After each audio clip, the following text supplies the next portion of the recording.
Hello you guys, Ishii here. I'm making a video making marathon here. Here are things that I definitely wanted to talk about and the benefits of carving a pipe and not so great things about carving a pipe. When you buy a cob pipe, like one here, you pay less than 10 bucks. If you pay close to 10 bucks, then you should look around. Um, Carving your own pipe, like here, the one that I made here, the very first one, I had no problems at all. It went through pretty fast. I never really had any issues with it. I thought it might be fun to cover another one, so I went straight back into it and carved this one. And I ran into an issue of, let me get the light right. See that crack? Yeah, it's a gap in the briar. That's something that you have to worry about when you're carving your own.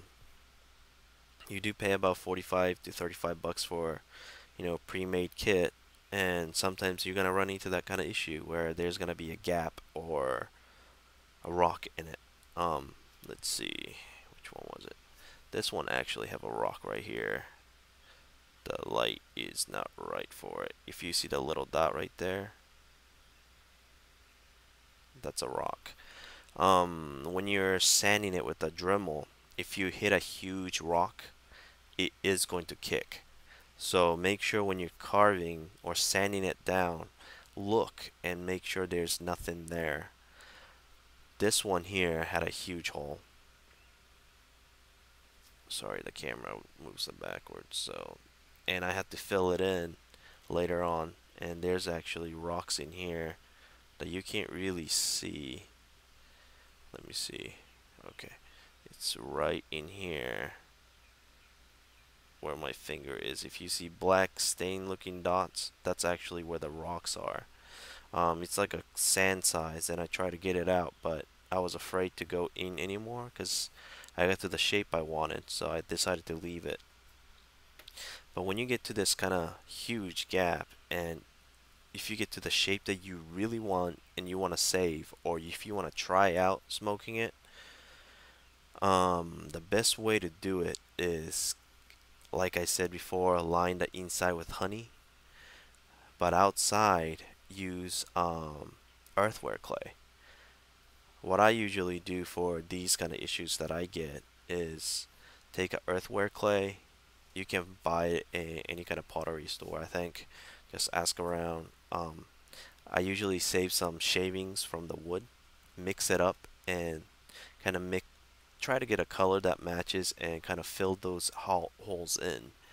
And make sure you let it sit for a while. And don't put too much in at once, just a little bit at a time, kind of pushing it in. And after that, make sure that crack is not going through the bowl. First, I was really worried about it might get hot really fast, but I haven't had that issue.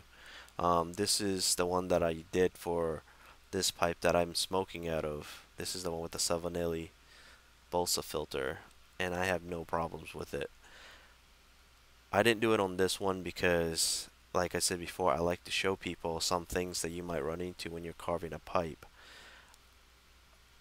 There's a certain things that you're gonna run into, like you know, um, oxidized pipe stem. I will definitely talk about it. I'm looking back because it's actually right there, it's drying out. Um, yeah.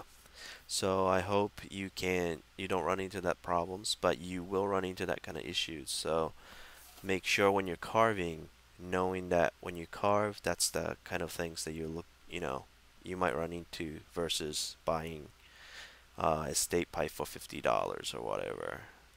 So I hope you have a good one, and yeah, I'll talk to you soon. I will talk about how to clean and maintain a pipe in the next video.